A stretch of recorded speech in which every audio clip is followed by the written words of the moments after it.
Yesus kasihi, malam hari ini bersama kami Healing Harmony Singers, kita mau memuji dan menyembah Tuhan, meninggikan nama Yesus, nama yang besar, nama yang berkuasa, nama di atas segala nama. Engkau layak ditinggikan Tuhan untuk seterusnya sampai selama-lamanya.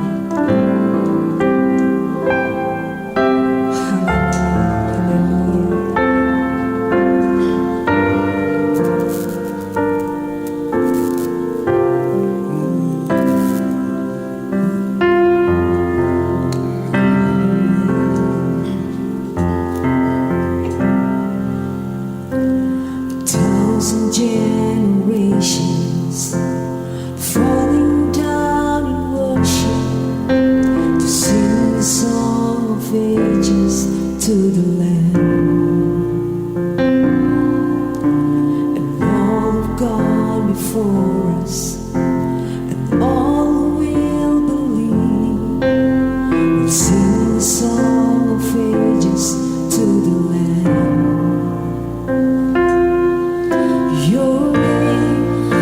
It's the highest, your name is the greatest, your name stands above the all thrones and dominions, all powers and positions, your name stands above them all, and the angels cry.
Your name stands above the law.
bagi Dia yang bertata di kerajaan sorga segala pujian, hormat, kemuliaan sampai selama-lamanya. Haleluya. Amin. Saudaraku yang terkasih dalam Tuhan Yesus, tanggal 31 Maret yang lalu kita merayakan Paskah, kebangkitan Yesus. Dan tanggal 9 Mei nanti gereja Tuhan di seluruh dunia akan merayakan Yesus Kristus naik ke surga. Saudara, jika kita melihat peristiwa-peristiwa antara kebangkitan dan kenaikan Tuhan Yesus ke surga 2000 tahun yang lalu, maka dalam masa 40 hari antara kebangkitan dan kenaikannya ke surga, itu adalah suatu masa ujian iman bagi para pengikutnya. Nah, hari ini mari kita lihat respon para pengikutnya pasca kebangkitan yang dilanjutkan dengan penampakan diri Tuhan Yesus kepada para murid. Di dalam Injil Lukas, narasi tentang kebangkitan berbeda isinya dengan narasi Injil yang lain. Walaupun memang fakta-fakta intinya sama. Lukas menyajikan 3 episode penampakan pasca kebangkitan, yaitu penampakan kepada para wanita, kepada 2 murid yang berjalan ke Emmaus, dan penampakan kepada para murid di ruang atas.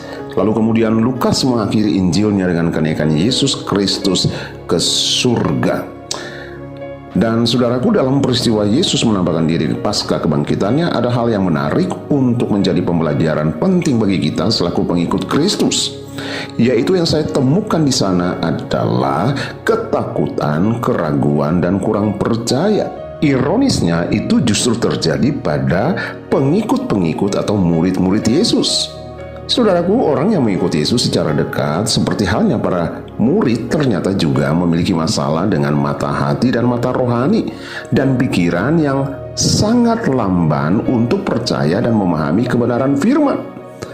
Perhatikan ketika dalam perjalanan Yesus bersama kedua muridnya ke Emmaus, kedua murid ini matanya seperti tertutup untuk melihat Yesus yang hidup di antara mereka. Mereka tidak mengenal Yesus yang sungguh-sungguh hidup, bangkit dari antara orang mati. Saya harus katakan bahwa adalah bahaya jika saudara tidak mengenal Allah. Kitab Hosea mengatakan umatku binasa karena tidak mengenal Allah. Sehingga pada saatnya Yesus mengeluarkan kata, "Hai kamu orang bodoh, betapa lamban hatimu sehingga kamu tidak percaya tentang apa yang dikatakan para nabi." Sampai ia memecahkan roti dan mengucap berkat lalu memecah-mecahkannya, baru terbukalah mata mereka.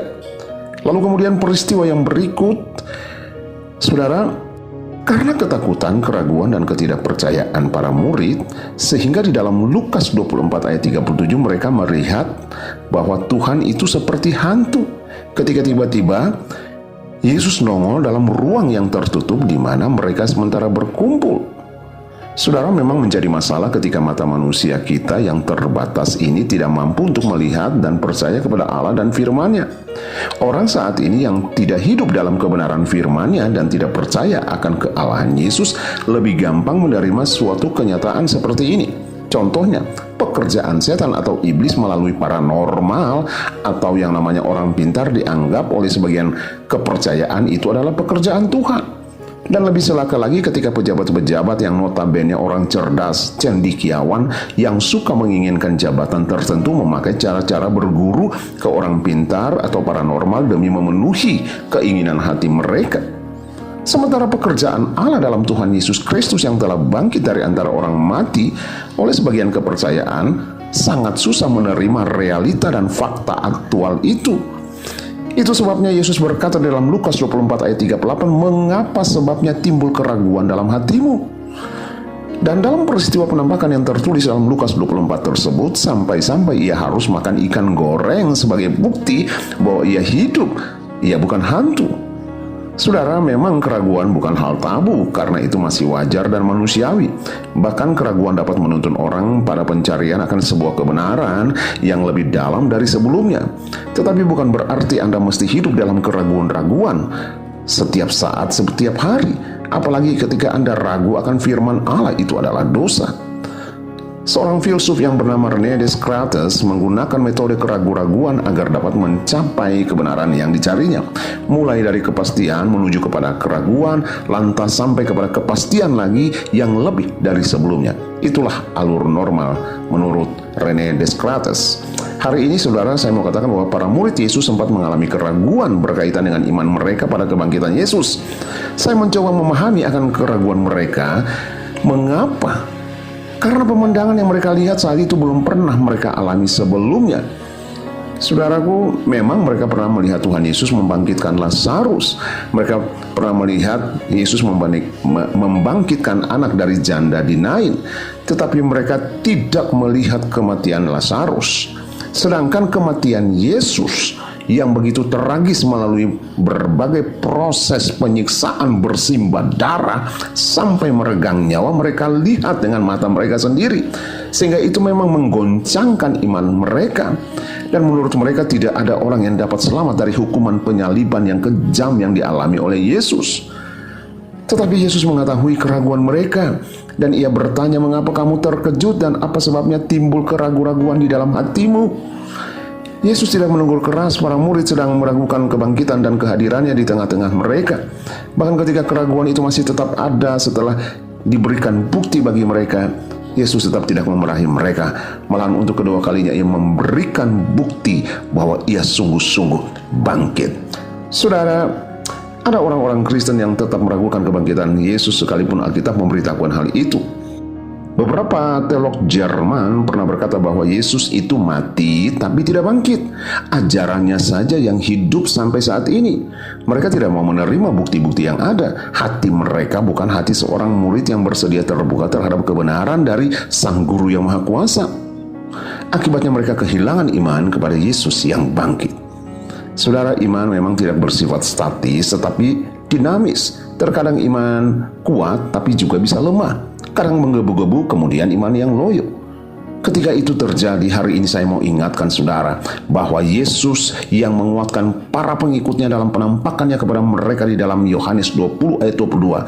Yesus mengembuskan Roh Kudus dan berkata kepada mereka, terimalah Roh Kudus. Yesus yang menguatkan iman para murid, dia pun dapat menguatkan iman saudara. Hari ini kita hidup 2000 tahun sesudah peristiwa penyaliban dan kebangkitan. Kita tidak melihat peristiwa itu dengan mata jasmani kita. Tetapi tahukah bahwa ada banyak peristiwa-peristiwa yang terjadi yang bisa saja mengguncangkan iman kita. Saudara, hari ini Yesus sudah bangkit dan ia setiap saat bisa hadir secara tiba-tiba di dekat saudara. Tetapi seperti para murid 2000 tahun yang lalu, kita sebagai pengikut Kristus justru sering muncul ketakutan dan keraguan, bahkan tidak percaya akan kehadiran Yesus yang menghadirkan sukacita dan damai sejahtera, mujizat dan terobosannya. Dengar baik saudaraku, Yesus sudah bangkit hari-hari ini. Jika saudara penuh dengan ketakutan, kuburkanlah ketakutan itu. Yesus sudah bangkit. Jika hari-hari ini masih ada keraguan-raguan di dalam hidupmu dan ketidakpercayaan, kuburkanlah keraguan dan ketidakpercayaan itu. Yesus sudah bangkit. Kuburkan masa lalumu yang gelap dan kelam, dan hiduplah dalam kebangkitannya yang memberikan kehidupan dan pengharapan. Yesus sudah bangkit. Oleh sebab itu, bagian kita adalah memuji, mengembalikan kepada Dia segala hormat,